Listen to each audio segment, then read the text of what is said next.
नमस्कार, स्वागत आहे तुमचं लॉजिकल जी के मराठी या यूट्यूब चॅनलवर. मार्च महिन्याचा 21वा हप्ता अपडेट बघणार आहोत. मार्च महिन्याच्या 21व्या हप्त्याचा अजूनही जी आर आलेला नाही आणि वितरणाला या महिन्यात खूप जास्त विलंब होणार आहे. आता काही बहिणींचे प्रश्न आहेत ते आपण इथे सविस्तर जाणून घेणार आहोत. तत्पूर्वी मैत्रिणींनो, चॅनलला पहिल्यांदा भेट दिली असेल तर प्लीज चॅनलला सबस्क्राईब करत चला. व्हिडिओला देखील लाईक करा. व्हिडिओ महत्त्वपूर्ण आहे, सगळ्या लाडक्या बहिणींपर्यंत शेअर करा, कारण आपण आपल्या चॅनलवर खात्रीशीर आणि 100% खरी माहिती देत असतो. ज्या लाडक्या बहिणींची KYC झाली आहे परंतु अजूनही त्यांना हप्ता आलेला नाही आणि ज्या बहिणींची KYC झालेलीच नाही त्यांना संधी कधी, याविषयी आपण सविस्तर माहिती बघणार आहोत. तर बऱ्याच लाडक्या बहिणींचे असे प्रश्न आहेत. काही तर बहिणींनी KYC सुद्धा केलेली आहे. KYC करूनसुद्धा त्यांना नोव्हेंबरपासून हप्ता आला नाही, तर त्याचे वेगवेगळे कारण असू शकतात.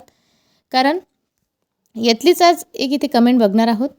नवीन KYC पुन्हा एकदा चालू करा. KYC केली नाही त्यामुळे आमच्या खात्यात पैसे आले नाही, पुन्हा एकदा संधी द्या, ही नम्र विनंती आहे.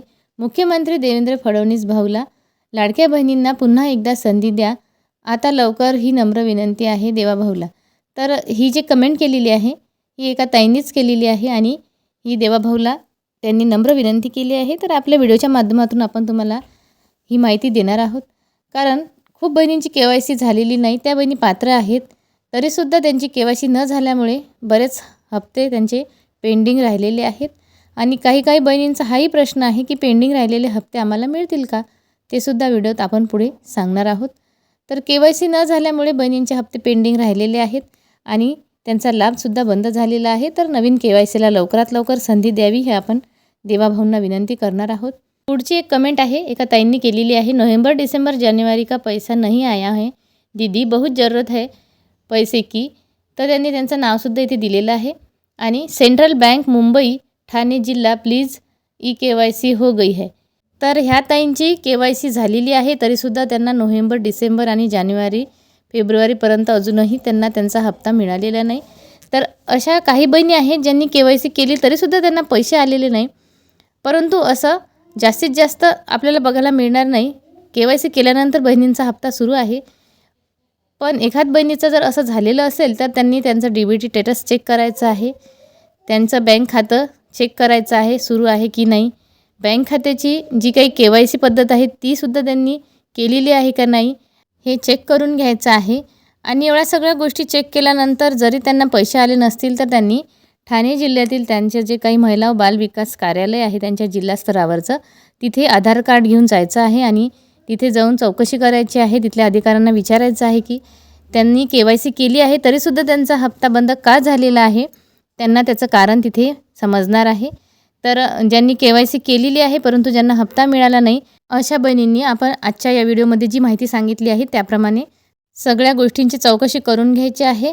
आणि आणखी एक महत्त्वाची गोष्ट म्हणजे लाडकी बहीण योजनेच्या निकषामध्ये तुम्ही बसत आहात का, हे सुद्धा बघायचं आहे. तुम्ही जर लाडकी बहीण योजनेच्या निकषामध्ये बसत नसाल आणि तुम्ही KYC जरी केली असेल तर तुम्हाला हप्ता मिळणार नाही, हे सुद्धा स्पष्ट आहे. म्हणून ह्या सगळ्या गोष्टी आपल्याला बघायच्या आहे. पुढे आहे ज्यांनी KYC कधीच केलेली नाही त्यांना एक संधी मिळेल का, तर त्यांना एक संधी मिळण्याची शक्यता जून महिन्यामध्ये खूप जास्त आहे. कारण शासनाच्या नियमानुसार प्रत्येक वर्षी जून महिन्यामध्ये KYC पद्धत सुरू होणार होती आणि यावर्षी KYC झालेली आहे आणि सध्या KYC दुरुस्तीची पद्धत सुरू आहे. आता पुढे आपण बघू की जून महिन्यामध्ये परत नवीन KYCला संधी मिळणार आहे का. नवीन KYCला संधी जर मिळाली तर ज्या बहिणी राहिलेल्या आहेत त्यांचीसुद्धा KYC होईल. त्याचप्रमाणे काही बहिणी अशा आहेत की ज्या घटस्फोटित आहेत, एकल आहेत, त्यांनासुद्धा शेवटपर्यंत ऑप्शनच उपलब्ध नव्हतं, त्यांची KYC अजूनही व्हायची आहे. कारण दुसरा आधार कार्ड नंबर आणि OTPसाठी त्यांना ऑप्शनच नव्हतं. म्हणून त्यांच्यासाठी सुद्धा शासनाने लवकरात लवकर काहीतरी उपाययोजना करावी, ही विनंती आहे. तर मैत्रिणींनो, आशा करते आजची माहिती तुम्हाला समजली असेल. काही प्रश्न तुमच्या मनामध्ये असेल तर खाली कमेंट बॉक्समध्ये कळवायला विसरू नका. कारण जोपर्यंत ज्या बहिणींनी KYC केली नाही त्यांच्यासाठी नवीन एकदा पोर्टल सुरू होत नाही तोपर्यंत आपण हा मुद्दा लावून धरणार आहोत. आपल्याला शांत बसायचं नाही आहे. KYC पोर्टल पुन्हा परत एकदा सुरू होण्यासाठी तुम्हीसुद्धा शासनाकडे विनंती करा. महिला व बाल विकास कार्यालयात जाऊन मागणी करा किंवा काही तुमच्या ओळखीच्या अंगणवाडी ताई असतील त्यांना सांगा की तुमच्या महिला व बाल विकास कार्यालयातल्या अधिकाऱ्यांना जाऊन सांगा की आमच्या इकडच्या ज्या काही महिला आहेत त्यांची KYC झालेली नाही. आपल्यालाच पुढे पाऊल उचलावं लागणार आहे, त्याशिवाय कुठलीही गोष्ट शक्य होणार नाही. तर ही होती अतिशय महत्त्वाची माहिती. आशा करते आजची माहिती तुम्हाला समजली असेल.